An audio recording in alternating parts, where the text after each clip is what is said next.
Se enciende la luz de fallo del motor y el escáner devuelve un código P022B. A ver, que no cunda el pánico. En los próximos minutos vamos a desgranar juntos qué significa exactamente este código, por qué está apareciendo y, lo que es más importante, cómo se puede solucionar.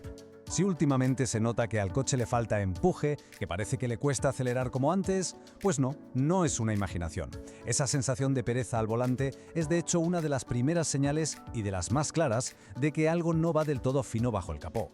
Y mira, muy a menudo, esa falta de brío está directamente relacionada con este código de error. El P02B es básicamente la forma que tiene la centralita del coche de avisarnos de que hay un problema en una parte muy concreta del sistema del turbo. Muy bien, pues vamos a meternos de lleno en el asunto. ¿Qué es exactamente el código P02B? Vamos a desglosarlo para que se entienda a la perfección. A ver, en palabras sencillas, el módulo de control del motor, lo que llamamos la ECM, ha detectado que el circuito eléctrico que gestiona una válvula clave del intercooler pues no está recibiendo la tensión que debería.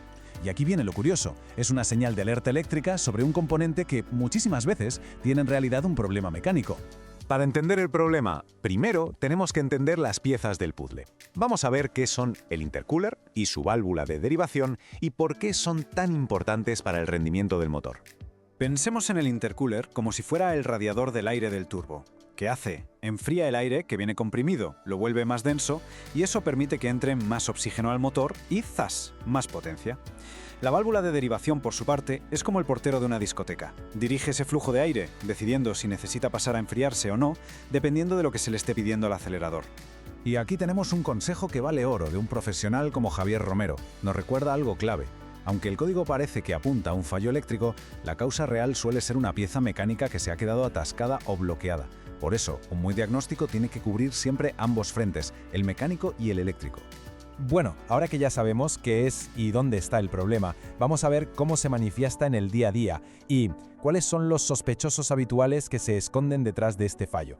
Los síntomas son muy directos, ¿eh? Se nota que el coche no responde igual, que le falta esa chispa de antes. Es posible que entre en modo seguro, limitando la potencia para autoprotegerse.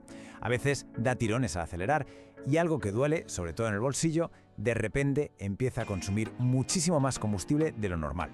Y los culpables pueden ser de lo más variado. Podría ser algo puramente mecánico, como la propia válvula atascada por la suciedad. O podría ser un problema eléctrico, un simple cable pelado, un conector con algo de corrosión que ya no hace buen contacto, y en los casos más raros, un fallo en la propia centralita del motor. Esta lista, desde luego, nos da una hoja de ruta perfecta para empezar a diagnosticar. De acuerdo, pasemos a la acción. ¿Cómo abordaría un profesional este problema? Pues mira, siguiendo un método lógico y ordenado para no dar palos de ciego. Este proceso es la clave de todo. Un buen mecánico empieza por lo más sencillo. ¿Ha publicado el fabricante alguna solución conocida para este fallo? Es lo primero que hay que mirar.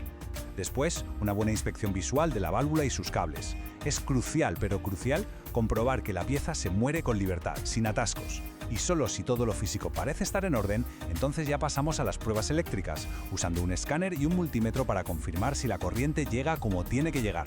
Otro gran consejo, de verdad. Cada coche es un mundo y el manual de servicios es como el mapa del tesoro. Te indica exactamente dónde está cada componente y cuáles son sus especificaciones, lo que evita que se cometa un error por puro desconocimiento. Ya hemos diagnosticado el problema.